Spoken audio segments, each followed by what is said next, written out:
Namhlanje sithi asoveza indaba enkulu ekhungethe abantu bonke eyenzeke recently le South Africa, iSouth Africa yonke. Ngizoqala nje ngokuthi ngiveze udaba olukhulu kakhulu. Kuneyinkampani ezifike la zivela phesheya eyokuqala ibibizwa ngo-RNK, u-NTT. Kuphinde kube enye ebizwa ngoFano and Myvest. Lezi inkampani uma ngiqala ngoFano and Myvest, lana ufike ngonyaka odlule ngoNovember. La siqala ukwazi khona ukuthi kukhona inkampani enjengoFano and Myvest. Uma ufika le South Africa, abantu baqale ukuthi bawubambe unyaka uqalwa kunguJanuary.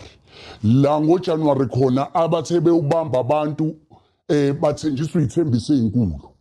Ubuthi-ke abantu abafake imali ezisukela ku-R2000 kuya phezulu. Bekuya ngenani lokuthi wena ufisa kangakanani ephaketheni ukwazi ukufaka kulo Fano and Myvest. La abantu abafake khona imali ezinkulu, imali la ukuthi makuhlanganiswa abantu abafake khona imali, kwatholakala ukuthi abantu abafaka imali babalelwa ku2 million. Laba bantu bonke abafake lezi imali azange babenefite lutho, ngoba lapha bekuthiwa kuyatradewa, kukhishwa ama-trade. Yonke into ebithenjiswa laphana bekwazi ukuthi abantu abacompounde.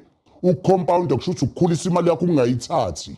Lokho kukuthi abantu bebecompounda ngenhloso yokuthi uFano and Myvest ububathembisa ukuthi abantu bonke une-contract ka-3 years ekhona le Ningizimu Afrika nohulumeni wase-South Africa. Abantu bafake imali ngokuyethemba ithi irejistiwe. La khona kutholakala ukuthi abantu mangabe becompounda bengayikhiphi imali zabo. Kuthe ngoMay la khona abafike sebefika laba bantu bakaFano and Myvest sebefaka imali. Uma kade uno-100,000 bayidablisha imali, bayidablisha ngemali engango-100,000 onawo. Bonke abantu kudependa ukuthi ubufake emalini kuleyo mali. Bayidablisha imali base bevala ama-withdrawals. Base bekhipha umyalelo wokuthi abantu bonke njengoba bevala ama-withdrawals bafuna ukuthi abantu ngomhla ka-5 kube ukuthi abantu bayakwazi ukuthi bahlehlise imali yabo asane-profit umuntu le bayifakile, imali abayitop up ngayo. Then bese bona usuyakwazi ukuwithdraw, bezovula ngomhla ka-5 June, bezovulela abantu bonke ukuthi bakwazi ukuthi abantu bawithdraw imali zabo. Kuthe mangabe abantu sekufika umhla ka-5 sekufanele ukuthi bawithdraw imali zabo, kwacaca ukuthi abantu abakwazi ukuwithdraw imali zabo bamile ekuthenini ba-extenda iy'nsuku, bathi akube umhla ka-10 la khona abantu abazokwazi ukuthi bawithdraw imali zabo. Kuthe makufika kumhla ka-10 lo abawushoyo kwabo ukuthi abasekho, bawayipha yonke into, bahamba ney'mali zabantu. Ngikhuluma ngey'mali zabantu, abantu ababalelwa ku2 million. Khumbula mangabe sikhuluma ngalento le South Africa, sikhuluma ngokuthi abantu abawu2 million bezofaka u-R2,000 just a minimum amount ade beyifuna kubantu. La sikhuluma ngo4 billion ophumile eSouth Africa. Lento yenza ukuthi manje abantu bayibuza ukuthi uhulumeni ukuphi mangabe kwenzeka kanjeni eSouth Africa, njengoba abantu bethathelwa imali ezingaka. Ngoba inkampani uFano and Myvest into oyenzile, uvele wavala ama-withdrawals, wangasho lutho, wathatha imali zabantu wahamba nazo. Emva kwalokho kwavalwa ama-group. Kunabantu abebesetshenziswa, angibuyela, kunabantu abasetshenziswayo abayibiza laba bantu ngama-networkers. Laba bantu abale South Africa bayibiza ngama-networkers ukuthi makufika lamabhanoyi afikele kubona, kube yibona abawapromothayo lamabhanoyi. Kunomama obefike nalo owafike wakhohlisa abantu. Lo mama lona bambiza ngokuthi umama uMzimela, uzinze la eMasgrave, unomuzi eMasgrave. Lo mama mayebuza ukuthi wayithatha lento ngoba uyena obekade ehamba kuzo zonke indawo eSouth Africa yonke naseSwazini abantu baseSwazini balimele belinyazwe ilento ubehamba iSouth Africa yonke efike ayithule yena njengomuntu oyilande eEgypt lenkampani ezoyithule eSouth Africa le nkampani ephinde futhi abe uCEO wayo le South Africa lenkampani kuthe masekuqala inkinga umama wabaleka akaze asondele nokusondela eduze kwabantu bonke nama-top leaders akade bebenawo lapha yakwaMyvet kuthe kubhubhu inkampani izovalwa inkampani yasuke yathenga imoto ye-1.2 million yayinikezwa omunye ulide obephezulu lapho obizwa igama lakhe ekuthiwa uVeron wanikezwa leyo moto siyobuya futhi kwi-episode yesibili sizoyikhombisa le moto naye lo Veron enikezwa le moto wanikezwa le moto ey'malini zabantu abantu abaholile kuvalwa ama-withdrawals ezonikezwa le moto nemoto namhlanje ihlele ezandleni zakhe the question ila ekuthenini abantu njengoba bengatholanga lutho inkampani ihambe ney'mali zabantu kumele laba bantu laba babuye abantu babuze imibuzo ukuthi baphi laba bantu ngoba laba bantu futhi ababuye bazobachazela ukuthi kwenzekeni ey'malini zabo ngakho-ke into esizele la kusukulwe i-operation arrest Ella ngoba beku-Ella ebekhulunywa naye obekhona ngoba bekhulunywa through Telegram no-WhatsApp ubungeyizwa ivoice yakhe lo Ella ubungezwa lutho noDora yingakho kusungulwe i-operation arrest Ella and Dora le arrest ezokwenziwa la kudinga ukuthi kubanjwe lo Dora kubanjwe lo Ella uyena ozosho ukuthi iy'mali zabantu zishoniphi kakhulukazi kodwa umuntu wokuqala le South Africa njengoba sithi sifuna abantu bonke bahlangana kade belaphana kaFeno noMyvet sifuna bahlangane eSouth Africa yonke kungasali ngisho noyedwa umuntu okade ekhona laphana kuFeno noMyvet sifuna ukwenza sure ukuthi bonke laba bantu kade bekhona laphayana kwaFeno noMyvet bayahlangana ey'ndaweni ey'hlukahlukene njengoba siyiveza nje sizoshiya ngisho ney'namba la sitholakala khona bezokwazi ukuthi abantu bengene emagrupini kunamagroup kuthe masibone ukuthi nakuye kuyonakala kwasungulwa le operation arrest Ella and Dora so abantu abaningi abayazanga le operation ngenxa yokuthi ama-group kaFeno noMyvet bevaliwe evalela ukuthi abantu bangakwazi ukuthi bacommunicate bakwazi ukukhuluma ngalolu daba lokudliwa kwey'mali zabo ngakho-ke ingakho sithatha lezi step njengamanje ukuthi sazise iSouth Africa yonke ukuthi khona i-operation njengamanje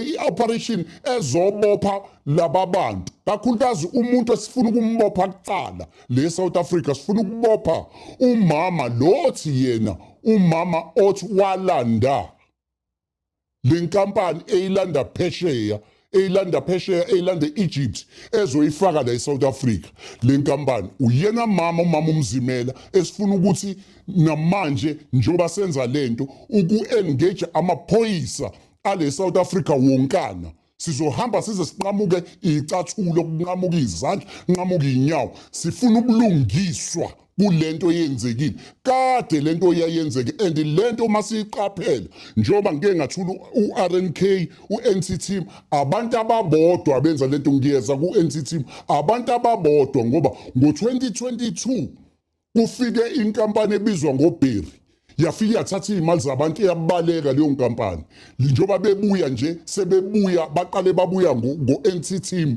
njengoba u-NT Team ungene ngo-2024 abantu baqala ukubamba lapho ku-2024 bafike nayo lo NT Team bezodla imali zabantu ngiyeza odabeni la-NT Team ngoba besiyiphakathi naka-NT Team nakuFeno futhi besiyiphakathi kodwa-ke umama njengoba ngisho ukuthi umama uMzimela wuye odinga kuqala ukuboshwa le South Africa ngoba kuzofanele ukuthi achazele bonke labantu abawu-2 million ukuthi bonke laba bantu iy'mali zabo yishonephi lo mamululo ukuthi abopheke ingakho sibiza abantu bonke ukuthi abaye laphana kuwo wonke amakhasi ethu la sizowaveza khona njengoba sithi nje wonke umuntu abalitholanga ithuba eSwazini eNorth West eMpumalanga eGauteng eLimpopo eKwaZulu Natal e-Eastern Cape eCape Town zonke iy'ndawo bayihambile kunabantu abangalitholanga ithuba lokuthi bakwazi ukungena kule operation yenu isikhona nina bakafeyino noMavest la khona enizokwazi ukubopha nibophe bonke labantu. Mama wokuqala enimaziyo uMamZimele owayivumela ngomlomo wakhe ukuthi uyi-CEO futhi uyiphathi yalento, uyabazi kwafika abelungu behamba nama-China la bethi bavela phesheya, bafika la bethi bazovula i-headquarter la kuSmith Street khona la enkabeni yeTheku, la bathi khona bona bayabazi, yibo afuna babaveze ukuthi babevelaphi laba belungu ne-China babehamba nalo. Konke kuzoyivelela. Sicela abantu bahlangane beza kwi-operation la khona esizokwazi, ngoba kunendlela esifuna ukuthi kuyithatha. Sifuna ukwenza imashi engakazi ibonakale e-Union Building ku-President, la siyocela khona usizo lokuthi angenelele, kube nama-commission azosungula kubhekwane nabantu abadle imali yabantu base-South Africa. Ngakho-ke bonke abantu abanabe nezwe lonke naseSwazini sicela babuye bonke bazongena kwi-operation. I-operation izokwenza umsebenzi wayo. Angibuyele endabeni yaka-RNK nakwi-NT-team. Njengoba ngeke ngachaza ukuthi laba bantu abantu ababodwa abenza lento, kuliqiniso elingaphikisi ukuthi abantu ababodwa benza lento. U-RNK njengoba ngithi ufike ngo-2024 ukale kahle, wasebenza kahle, kuthe makukuthi kuphakathi nendawo usebenza, ngoba nawe uqale ngo-2,000 rand ukuthi abantu bafake u-2,000 rand, washintshe wathi abantu abafake u-6,000. Kuthe kuhanjwa ku-6,000 bathi bafake iy'mali ey'ngafani, wenza wavula ama-ofisi, bahambile baze bafika ngisho nasokhozini bewethula abantu la bathe khona u-NT-team no-RNK awulona ibhano yibhenki elizodevelopha iy'mpilo zabantu futhi lino-5 years contract le-South Africa. Bekunabantu khona kwa-RNK abebekade beyishaya iy'fuba bethi ibona bahamba abayorejista leli bhizinisi, barejista kwa-SARS, beveza ngisho iy'tifiketi zakwa-SARS ukuthi bona bakhokha intela. Kodwa kwenzeka okufanayo naloko kwenzeke kafeyino nakubona. Bafakelwe imali ababengayicelanga ey'lingana ney'mali abayifaka abantu noma ney'mali abasebeyitradile. Kuthe kusuka lezo y'mali kwakuvela ama-withdrawals, kwathiwa hhayi usekhona lento. Bahamba abantu beloke bebuza abantu ukuthi kwenzakalani, kuze kube imanje abantu sebewayiphelwa ama-page, abantu abayithola iy'mali zabo kwa-RNK. U-RNK sukhombisa ukuthi uhambile. Kwa-RNK kuphela abantu abadliwe, kudliwe abantu abawu-10 million. Uma kudliwa abantu abawu-10 million le-South Africa, kuphuma iy'mali ey'ngaka ey'ngasebenzi le-South Africa eziyosebenzela amanye amazwe. Abantu bathula bathini? Yingakho sinicela nina abantu bakwa-RNK NT-team ukuthi sukumani. Nani siyazi ukuthi nivalelwe ngaphandle, nivalelwa abantu akade benilida, oNgcobo noPhilani banivalela ngaphandle ukuthi ningakwazi ukuhlangana, ngoba bebazi ukuthi ukuhlangana komuntu uqala kwenkinga. Yingakho sonihlanganisa manje ukuthi inkinga isiqalile-ke phezu kwabo. Yilapho sithi phumani ngobuningi benu. UseMpumalanga, use-North-West, uKwaZulu Natal, use-Eastern Cape, use-Cape Town, use-Gauteng, use-Limpopo, wajoyina u-NT-team, ujoyina i-NT-team ngoba kunabantu abajoyine la bangatholanga lutho. Njengoba sikhuluma nje kunabantu abafile bebulawa ukuthi kuvaleleke iy'mali zabo, bayihengile abantu bafa. Kunabantu abalele ey'bhedlela. Yonke lento abantu abatholanga iplatform yokuhlangana. Ivuliwe-ke manje iplatform, njengoba soshiya iy'namba bazokwazi ukungena abantu kuma-platform la kuthiwa khona Operation Arrest Ivanki. U-Ivanki la azoboshwa khona kufunwe lo Ivanki. Emva kwala marobhothi esikhuluma ngawo ekuthiwa o-Ivanki, kukhona umuntu sihamba ngey'nyawo, sihamba emhlabeni, isungulwe emhlabeni lento. Yingakho sifuna ukunicacisela ngophenyo esesilihambile ukuthi wobani labantu ade benza lento, sesiyangakubona. Yingakho sifuna ukuthi ningene nohulumeni okhona ezweni, njengoba sithi sifuna ukushaya imashi enkulu eya kuhulumeni lapha e-Union Building, la khona sifuna ukuthi siyobeka obala, ngoba lento inabantu abasephalamende abama-syndicates. Lento inabantu abakwa-SARS abama-syndicate. Lento inabantu abase-Reserve Bank abangama-syndicate.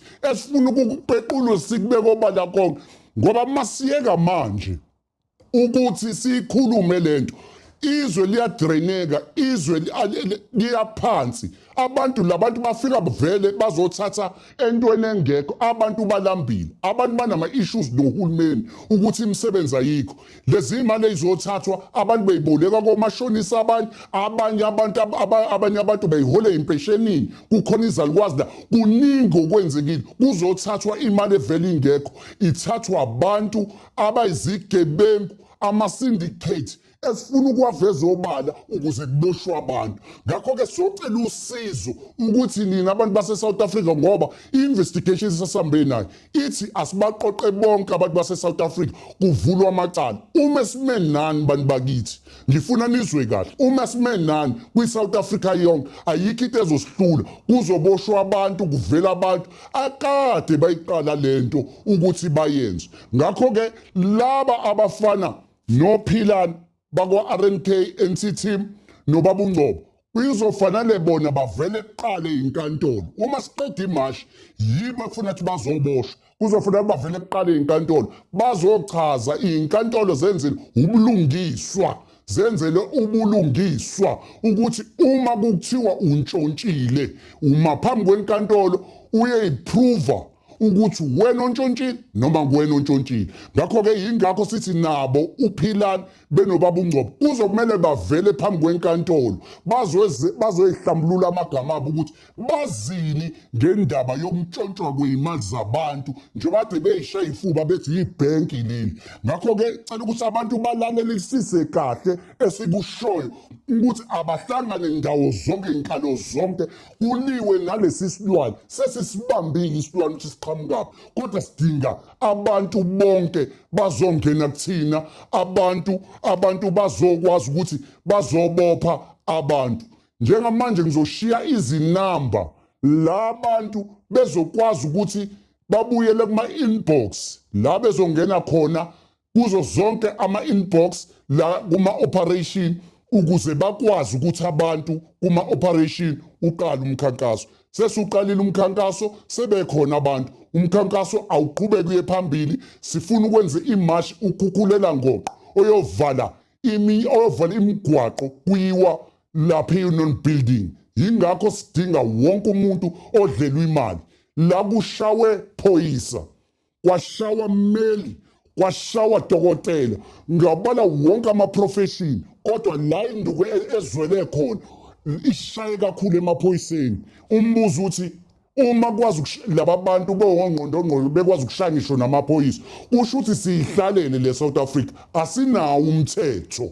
Umthetho awukho le-South Africa. Amaphoyisa ngisho noma uthi uyovula icala kuwona afika kuhleke ngoba awafundisekile. Amaphoyisa leNingizimu Afrika awazi lutho, awazi ngendaba ye-cybercrime, azi ngokuthi wona funa lajaka iy'gebengu ey'gcwele lezi ndawo ey'suke sihlala kuzona. Abazi nge-cybercrime ukuthi yini i-cybercrime. Uma uthi ukhuluma nabo bavele bakuhleke. Ngakho-ke amaphoyisa njengoba sisho besinawo, kushaya kwabhujwe emaphoyiseni asaba nokuvele. Yingakho sithi kwawona wavele ukuze kubanjwe laba bantu baboshwe. Laba abantu abenze ubugebengu obuhleliwe. Bonke ubugebengu obuhleliwe kunendlela yokubulandela, kubanjwa abantu. Ngaba babanjwa abantu babekwa phambi kwabantu kuthiwa nangu umuntu wenza i-corruption athathe isentence. Nathi sifuna ukuthi lento njengoba sithi sifuna ukwenza imashi siyiveze obala ivele phambi kwazo kwe-South Africa yonke. Njengoba sithi soshaya imashi eya e-Union Building, kobe kukhona yonke inhlobo yemedia la sobe siyithula khona kumngameli wezwe ukuthi ngokukhulu ukushesha, ngoba manikhumbula kahle kwaba khona ibhanoyi la elibizwa ngo-Triple M. Umngameli wayekhona ngaleso sikhathi kwakuMnumzane uJacob Zuma. uZuma wasukumama ngenyawo walivala lelo bhanoyi leli, lavalwa, wamemezela ePhalamende lavalwa lelo bhanoyi. Abantu bakhona basalandelwa namanje ukuthi baboshwe. Akwazi ukuthi njengamanje kukhona umongameli wezwe athule kwenzeka izinto ezinje ezweni lakhe. Fanele ukuthi sisukume sekuyena ahambe yovala lamabhanoyi wonke nalawa avukayo ngoba vuswa abantu ababodwa. Lamabhanoyi amiswe kuze kuadreseke indaba kaRNK NC team nendaba yakaFeno uMyVest ukuthi iy'mali zabantu yishoniphi, kufrizwa ama-akhawunti abantu, kuboshwa abantu, kubuye iy'mali zabantu. Ngakho-ke njengamanje kuzodedela izinamba la abantu bazosithola khona u-070 66 74 912 070 66 74 912. Eyesibili, laba baseSwazini nabo abadliwe bangena kulolu gibe uplus 2 68 78 34 6365. Angiphinde uplus 2 68 78 34 6365.